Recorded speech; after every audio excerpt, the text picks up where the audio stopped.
This hallway shouldn't end here. There should be another 20 feet. Find it. Whoever you are, show me what you want me to find. She was freezing, desperate, and down to her last $20. When Beatrice Caldwell bought an abandoned, notoriously haunted Victorian home at a tax auction for just $15, she only wanted a roof. She had no idea the sealed room upstairs would completely rewrite history and her life. The wind howling through the streets of Culverton, Ohio felt less like weather and more like a personal attack. It was late November, and the Rust Belt town was already suffocating under a thick blanket of premature snow. For Beatrice Caldwell, a 52-year-old widow who had been living on the streets for the past 14 months, the plunging temperature was a death sentence. Her boots were lined with stolen newspapers, and her thin wool coat, once a vibrant navy, was now a threadbare, dirt-stained gray. She had lost everything 2 years prior. The medical bills from her late husband David's aggressive pancreatic cancer had eaten their savings, their home, and finally, her spirit. Seeking nothing more than a temporary reprieve from the biting frost, Beatrice pushed her weight against the heavy brass doors of the Monroe County Courthouse. The blast of centralized heating that hit her face was borderline euphoric. She huddled in the back of a crowded auditorium, pulling her collar up to hide her wind-chapped face, intending to sleep upright in a wooden pew until a security guard inevitably kicked her out. Instead, she found herself an accidental witness to the county's annual tax default property auction. At the front of the room, Gregory Finch, a county official with a slicked-back comb-over and a voice that droned like a dying engine, was rapidly auctioning off foreclosed lots, abandoned commercial buildings, and dilapidated homes. Local investors and landlords waved numbered paddles, snapping up properties for fractions of their value. Beatrice watched with a detached numbness. Money like that, thousands of dollars, was an abstract concept to her now. She reached into her deep pocket, her frozen fingers brushing against a crumpled $10 bill and a $5, $15, her entire net worth. Next item, Gregory Finch barked, wiping sweat from his forehead despite the winter chill outside. Item 42, 412, Sycamore Drive, the old Carmichael property. A palpable, immediate silence fell over the room. Beatrice opened her eyes, noticing how the previously aggressive investors suddenly looked down at their laps, examined their nails, or whispered nervously to their neighbors.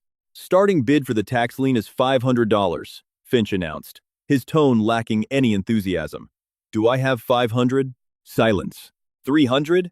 Nothing. The man in the front row, a notorious slumlord who had bought 6 houses that morning, violently shook his head. Beatrice leaned forward, catching a whisper from a woman in a heavy fur coat sitting a few rows ahead. Nobody in their right mind is touching that cursed place. Not after what happened to Winston Carmichael. They say you can still hear him screaming from the street. Winston Carmichael had been a reclusive industrialist who died under highly suspicious, grisly circumstances in the late 90s. The house had sat vacant for over 2 decades, trapped in probate hell and accumulating staggering municipal liens. Locals avoided Sycamore Drive altogether. It was a decaying monument to tragedy, heavily vandalized before the county boarded it up, and widely considered malevolent. $100? Finch pleaded, looking desperate to strike the property from the county's burdensome ledger. Come on, people. It's an acre of land. $50? Still, the room remained dead silent.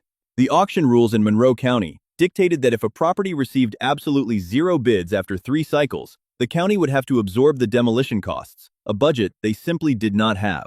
Any bid, Finch sighed, leaning over the podium. I will entertain literally any bid to get this off the docket today. Do I have a single dollar amount? Beatrice didn't think. It wasn't a calculated real estate maneuver, nor was it a stroke of bold bravado. It was pure, primal survival. Her mind simply processed the words vacant house and roof. It had walls. It would block the wind. Slowly, Beatrice raised a trembling, dirt-smudged hand into the air. Finch blinked, adjusting his glasses to peer into the dimly lit back row. You, ma'am? In the back. What is your bid? Beatrice cleared her throat, her voice raspy from disuse. $15. A collective gasp echoed through the auditorium. Several heads snapped around to stare at the disheveled woman. Finch looked as though he wanted to laugh, but the legal parameters of his job forbade it. He looked to the regulars in the front. I have a bid of $15. Does anyone want to counter at 20? Going once. Going twice. He slammed his wooden gavel down with a resounding crack. Sold. To the lady in the back. For $15. The paperwork process was a blur of confusion and hushed judgment. When Beatrice presented her crumpled bills at the clerk's desk, the young woman behind the glass looked at her with a mixture of pity and terror. Because the county was desperate to wipe the slate clean, the deed was transferred almost immediately under a special municipal distress clause. Within an hour, Beatrice Caldwell walked back out into the freezing Ohio blizzard, holding a heavy, rusted iron key and a manila envelope. She was a homeowner. The walk to 412 Sycamore Drive took nearly 40 minutes through the knee-deep snow. When Beatrice finally turned the corner onto the dead-end street, she stopped dead in her tracks. The Carmichael house was a monstrous, sprawling Victorian structure that seemed to bleed black into the gray winter sky. Its slate roof sagged under the weight of the snow, and the intricate gingerbread trim was rotting, hanging off the eaves like broken teeth. The windows on the ground floor were boarded up with heavy plywood, but the second and third-story windows stared down at the street like hollow, judging eyes. A rusted wrought iron fence surrounded the overgrown property, the gate hanging awkwardly off a single hinge. It was terrifying. It emanated a heavy, oppressive energy that seemed to push the snow away from its foundation. But to Beatrice, whose toes were entirely numb and whose core temperature was dropping dangerously fast, it looked like a palace. She pushed through the rusted gate, the metal screaming against the quiet winter air, and trudged up the stone steps to the heavy oak front door. Her hands shook violently as she inserted the long, jagged iron key into the deadbolt. It resisted for a moment, then with a heavy, grinding clunk, the lock gave way. Beatrice pushed the door open, stepping out of the blizzard and into the dark, silent belly of the haunted Carmichael estate. The immediate smell was overwhelming, a suffocating mixture of dry rot, ancient cedar, damp earth, and something sharply metallic, like old copper coins. Beatrice pushed the heavy front door shut behind her, plunging the grand foyer into near absolute darkness. The only illumination came from the thin slivers of gray daylight slicing through the cracks in the plywood over the windows. It was freezing inside, perhaps even colder than the street, as the thick stone and plaster walls seemed to trap and hold the winter chill. But there was no wind. That alone brought tears of relief to Beatrice's eyes. She stood frozen in the foyer, allowing her eyes to adjust. A grand, sweeping staircase curved upward into the shadows of the second floor. The banister was coated in decades of thick, gray dust. To her right lay what looked like a massive parlor, littered with sheets of peeling wallpaper that had cascaded from the ceiling like dead leaves. To her left, a darkened corridor led toward a kitchen. Beatrice moved cautiously into the parlor, setting her meager plastic bag of belongings on a moth-eaten rug that had somehow survived the elements. She needed to build a nest. Relying on survival skills honed over a year on the streets, she scavenged the immediate ground floor. In a back hallway closet, she found a stroke of miraculous luck. A pile of heavy, albeit musty, moving blankets, and half a box of thick emergency candles left behind by whatever crew the county had sent to board the place up years ago. As night fell, the house began to wake up. Beatrice huddled beneath 4 layers of thick blankets in the corner of the parlor, a single candle flickering beside her. The silence of the abandoned street outside was profound, which made the noises inside the house deafening. The Carmichael estate didn't just settle, it breathed. Creak, thump. The sounds came from directly above her. Heavy, rhythmic thuds that sounded terrifyingly like footsteps pacing back and forth across the second-floor floorboards. Beatrice held her breath, clutching a heavy metal fireplace poker she had found in the kitchen. She told herself it was just the wind pushing against the sagging roof, or the thermal contraction of ancient wood in the freezing temperature. But then came the whispers. It was a low, structural sighing that echoed down the grand staircase. The draft in the house seemed to carry a distinct, hushed vibration. Leave. It wasn't a voice. Not really just the house settling, she reasoned, fiercely. But the oppressive, heavy feeling in her chest made it impossible to sleep. She kept her eyes locked on the archway leading to the foyer, half expecting the ghost of Winston Carmichael to come floating down the stairs. She survived the night through sheer exhaustion, drifting into a restless, shivering sleep just as dawn broke. When Beatrice awoke, the gray morning light provided a false sense of security. Her bones ached, but the frantic desperation of the previous day had morphed into a strange, determined curiosity. This was her house. She legally owned every rotting floorboard and shattered window. Armed with her fireplace poker and a fresh candle, she decided to explore the upper levels. The grand staircase groaned in protest under her weight. The second floor was a sprawling labyrinth of heavy mahogany doors and long, shadowed hallways. Beatrice walked slowly, trailing her hand along the dusty wallpaper. She checked the master bedroom, a massive, empty space with a shattered chandelier. She checked 3 guest rooms, all stripped bare, reeking of mildew. But as she walked the length of the main second-floor corridor, a strange, nagging sensation tugged at her mind. Beatrice had always possessed a keen spatial awareness. When she reached the end of the hallway, she pressed her hand against the flat wall of floral wallpaper. She frowned, looking to her left at the guest room door she had just passed, and then back at the solid wall in front of her. It didn't make sense. She walked back to the master bedroom at the front of the house and looked out the window. She counted the spacing of the exterior windows along the side of the house. Then, she walked back into the hallway, pacing out the distance. 1, 2, 3, 4, 5 steps. According to the exterior structure, the house extended at least another 20 feet beyond where this hallway ended. The flat wall she was staring at was completely out of place. It was a false wall. Her heart began to pound a frantic rhythm against her ribs. The legends of the Carmichael house swirled in her head. Why would a wealthy industrialist seal off an entire section of the second floor? Setting her candle down on the floorboards, Beatrice approached the dead end. She ran her cracked, dirty fingers over the faded floral wallpaper. It felt solid, backed by heavy plaster. But as she knelt down near the baseboard, she noticed a faint hairline fracture in the wood molding. She grabbed her metal fireplace poker. Adrenaline, fueled by a mixture of terror and overwhelming curiosity, flooded her exhausted body. She jammed the sharp end of the poker into the crack in the baseboard and pulled backward with all her might. The wood groaned, splintered, and snapped off, revealing a heavy iron track underneath. It wasn't just a false wall. It was a reinforced sliding door, completely plastered and papered over to blend seamlessly into the hallway. Beatrice began frantically tearing at the wallpaper.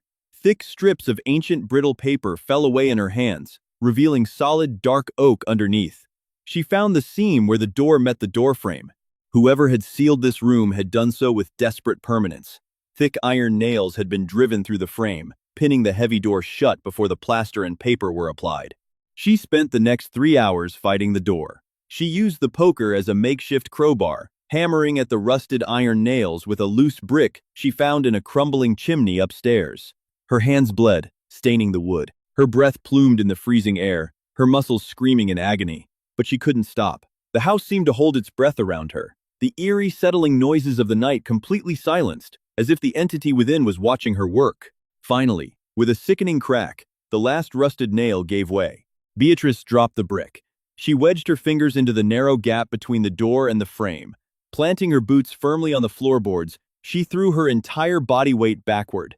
The hidden door groaned, a terrible scraping sound of wood dragging against rusted iron tracks.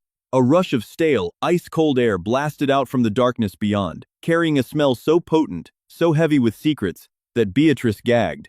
She picked up her flickering candle and held it up to the breach. As the dim orange light spilled into the darkness of the sealed room, Beatrice Caldwell stopped breathing. The flickering candlelight struggled against the oppressive ink-black darkness of the hidden room, but it was enough to illuminate a scene frozen in time. As Beatrice Caldwell stepped cautiously over the threshold, the thick layer of gray dust on the floorboards puffed up around her boots like powdered ash. She had braced herself for something grotesque, a hidden crime scene, a forgotten skeleton, or the terrifying source of the violent thuds she had heard the night before. Instead, she found a sanctuary of absolute, obsessive paranoia. It was a sprawling, opulent study, completely walled off from the rest of the second floor. The air was dense, devoid of moisture, preserving the room in a state of suspended animation. Heavy velvet curtains, moth-eaten but still retaining a deep burgundy hue, were drawn tightly over the boarded-up windows, ensuring not a single sliver of sunlight could ever penetrate the space. The walls were lined floor to ceiling with towering mahogany bookshelves, groaning under the weight of thousands of leather-bound volumes, legal briefs, and tightly rolled architectural blueprints. But it was the center of the room that drew Beatrice's immediate, breathless attention. A massive claw-footed oak desk dominated the space. Across its surface, chaotic stacks of paper, yellowed newspapers, and open, handwritten ledgers were scattered as if someone had just stepped away for a cup of tea. Sitting dead center on the desk was a magnificent antique brass kerosene lamp, and beside it, a heavy Colt revolver. Beatrice approached the desk, her heart thumping a frantic, unsteady rhythm against her ribs. The silence in this sealed chamber was different from the rest of the house. It wasn't the hollow, echoing quiet of an abandoned building. It was a heavy, expectant silence. It felt as though the room itself was holding its breath, waiting to see what she would do next. Setting her candle down on the edge of the desk, Beatrice reached out with trembling fingers. She brushed the dust from the open ledger sitting closest to the revolver. The handwriting was sharp, jagged, and frantic. The black ink had faded to a dull brown, but the words were completely legible. The 12th of November, 1998. They are in the walls again. Mayor Whitmore thinks I am a fool. He thinks the town council can bleed me dry, that they can force me into foreclosure and take the land. They do not want the estate. They want what is beneath it. I have severed the telephone lines. I trust no one, not even Theodore. The Pinkerton men were seen at the edge of the property yesterday. I have to seal the vault. I have to seal the room. Beatrice's brow furrowed. Winston Carmichael hadn't been murdered by some supernatural entity, nor had he simply gone mad, as the local legends in Culverton suggested. He was a man under siege. Josiah Whitmore. The name echoed in Beatrice's mind. Josiah Whitmore had been the multi-term mayor of Culverton during the 90s, a man widely credited with trying to save the Rust Belt town from economic collapse, though he ultimately failed, leaving behind a legacy of corruption scandals and empty promises. She turned the brittle pages of the ledger, the sound of the dry paper scraping like dried leaves. Page after page detailed Winston's descent into utter terror. He documented town officials conspiring against him, illegal surveys of his property, and threats made against his life. Winston, a notoriously reclusive industrialist who had inherited his family's fortune, had discovered something on his land, something the local government was willing to kill for. 3 December 1998. The transfer is complete. I have liquidated the final accounts. The municipal liens they place on me are a desperate fiction. They are trying to starve me out of the house. Let them try. Everything of true value, the bearer bonds, the homestake certificates, the primary deed is secured. They will never find the combination. If they kill me, they inherit a rotting shell. Beatrice gasped, stepping back from the desk. Bearer bonds, homestake certificates. If what the ledger claimed was true, Winston Carmichael had intentionally let the house fall into default, hiding his vast, untraceable wealth right under the town's nose. Suddenly, the temperature in the sealed study plummeted. Beatrice saw her own breath plume out in front of her, thick and white. The flame of her candle flickered violently, bending sideways as if caught in a sudden invisible draft, though the room was entirely sealed. Thump. The sound came from the hallway outside the hidden door. Beatrice froze, her blood turning to ice water. It was the same heavy, rhythmic footsteps she had heard the night before. Only this time, it wasn't on the ceiling. It was right outside the room. Thump, thump, thump. Slow, deliberate paces, moving down the grand second-floor corridor, heading directly toward the breach she had just torn open in the wall. Panic, raw and suffocating, seized her throat. She looked wildly around the study for a place to hide, but the heavy desk offered the only concealment. She dropped to her knees, scrambling under the dark oak just as a shadow fell across the threshold of the hidden room. The temperature dropped further, the cold biting through her thin wool coat, freezing the marrow in her bones. She squeezed her eyes shut, clapping her dirty hands over her mouth to muffle her ragged breathing. The footsteps stopped right at the doorway. A low, vibrating hum filled the air, rattling the heavy brass lamp on the desk above her. Then, clear as a bell, a voice whispered through the freezing air, not a ghostly wail, but a sharp, authoritative hiss. Find it. Beatrice stayed huddled beneath the heavy oak desk, long after the suffocating cold retreated, and the heavy footsteps faded back into the dark labyrinth of the Carmichael house. When she finally found the courage to crawl out, her joints ached with a fierce, trembling stiffness. The oppressive presence was gone, replaced by a strange, residual electricity in the air. Find it. The whispered command echoed in her mind. It hadn't felt like a threat. It felt like a desperate plea. Winston Carmichael had died trying to protect his legacy from corrupt men, and now, decades later, a destitute, freezing widow had accidentally breached his final fortress. Beatrice stood up, brushing the thick dust from her coat. She picked up her candle, the flame now burning steadily once more. If Winston had hidden his fortune, it was still here. The town had never found it. They had simply let the house rot, assuming the wealth was a delusion of a madman. She began a frantic, systematic search of the study. She tore through the mahogany bookshelves, pulling down heavy legal volumes and searching behind them. She checked every drawer of the massive oak desk, finding only dried inkwells, brittle wax seals, and more frantic, paranoid notes. Then, Her eyes landed on the far corner of the room, previously obscured by the heavy shadows. Draped in a massive moth-eaten canvas tarp was a hulking rectangular shape. Beatrice walked toward it, her breath hitching in her throat. She grabbed the edge of the filthy canvas and pulled. It was heavy, resisting her for a moment before sliding off with a dusty thud. Beneath the tarp sat a colossal Mosler safe. It was a magnificent, terrifying piece of early 20th century engineering.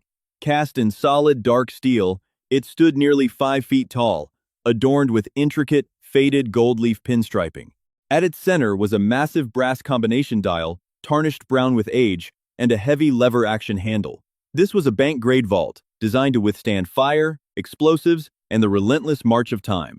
Beatrice fell to her knees in front of the cold steel behemoth. She reached out, her fingertips grazing the brass dial. It was locked tight.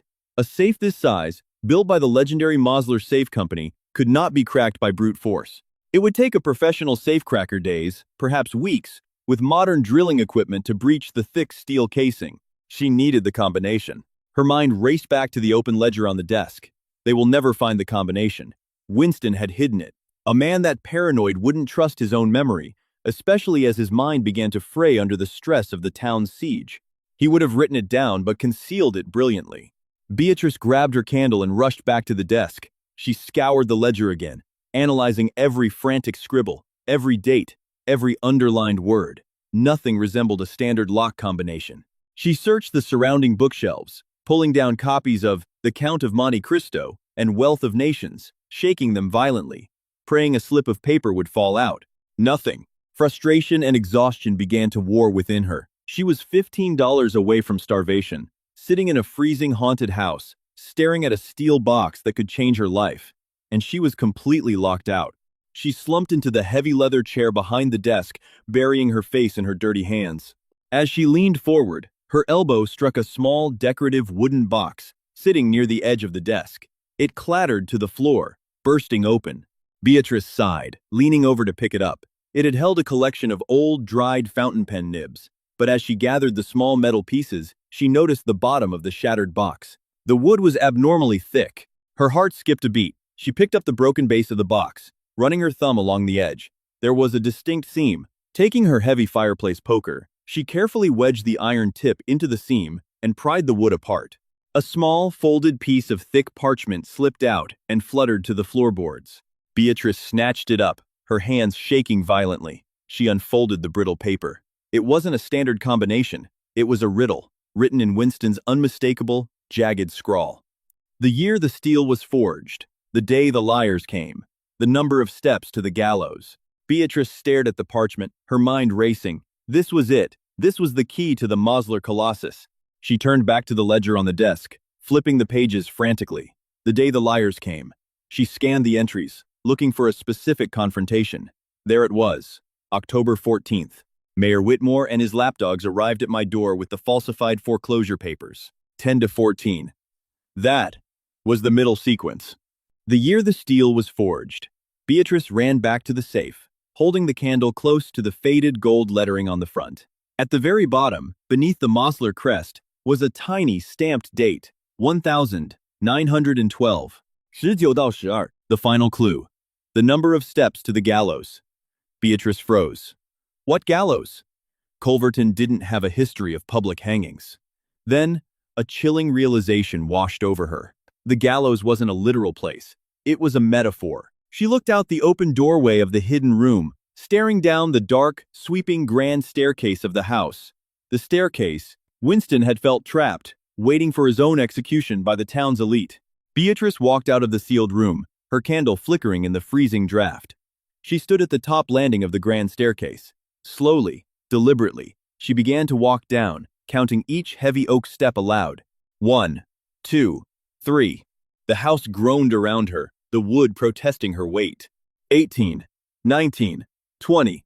She reached the bottom. 20 steps. Archer. Beatrice sprinted back up the stairs, ignoring the burning ache in her legs. She threw herself onto the floor in front of the colossal Mosler safe. Her hands were sweating despite the freezing temperature. She grabbed the heavy brass dial, right to 19. She spun the dial, the internal tumblers clicking with a heavy, satisfying metallic chunk, left to 12.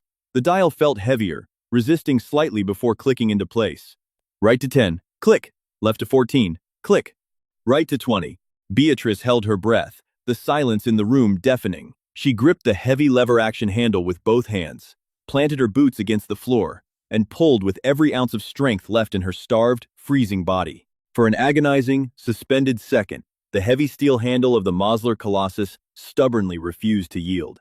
Beatrice's boots slipped against the heavily dust-coated floorboards, her frozen fingers screaming in sharp, white-hot pain as she threw every remaining ounce of her starved body weight backward. She gritted her teeth, a primal growl escaping her chapped lips.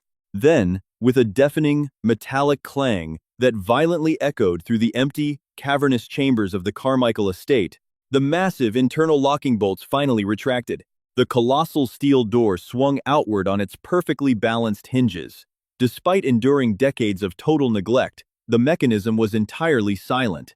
A sudden rush of perfectly preserved, bone-dry air washed over Beatrice's face, carrying the faint, metallic scent of old currency and aged leather. She collapsed onto her knees, her muscles giving out entirely. She gasped for breath, her heart hammering a violent, erratic rhythm against her ribs. With trembling hands, she grabbed the flickering emergency candle from the floor and held it up to the dark, gaping cavity of the vault. It was not filled with heavy gold bars, glittering jewels, or the cliché treasures of a child's fairy tale. Instead, the interior was meticulously organized, stacked with items that held a far more devastating, practical, and world-shifting power. On the top steel shelf sat row upon row of thick, wax-sealed manila envelopes. Directly below them were perfectly aligned, neatly stacked bundles of crisp, oversized paper. Beatrice reached out with a trembling, dirt-stained hand and pulled the topmost bundle from the safe.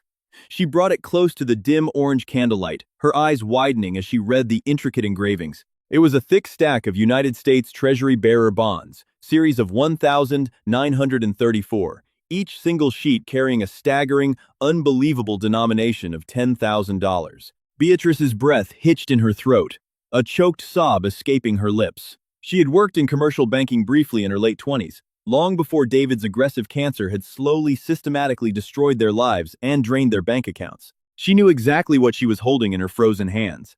Unlike modern registered bonds, bearer bonds belonged entirely and legally to whoever physically held them. They were completely untraceable, entirely anonymous, and practically identical to cold hard cash, and there were dozens of these bundles meticulously stacked inside the safe. Millions upon millions of dollars, legally abandoned, completely invisible to the modern banking system, and now, resting in the hands of a grieving widow who had purchased the entire estate for a mere $15.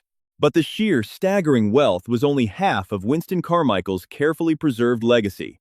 On the bottom shelf of the vault rested a heavy, brass-bound leather portfolio. It looked out of place among the financial documents.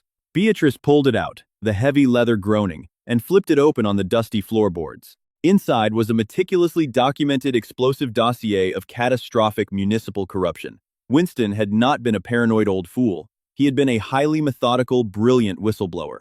The brittle documents detailed a massive, illegal kickback scheme orchestrated by Mayor Josiah Whitmore and the town council in the late 1990s. The paperwork contained signed affidavits, secret geological surveys, and horrifying photographs.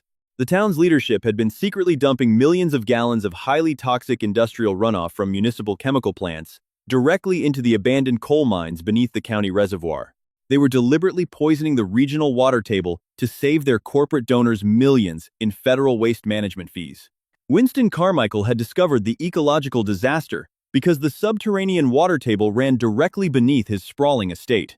When Winston threatened to expose them to the Environmental Protection Agency, Whitmore's syndicate brutally retaliated. The chilling realization hit Beatrice like a physical blow. The ghosts Winston heard in the walls, the heavy footsteps, the menacing whispers, it hadn't been supernatural. It had been calculated, hired intimidation.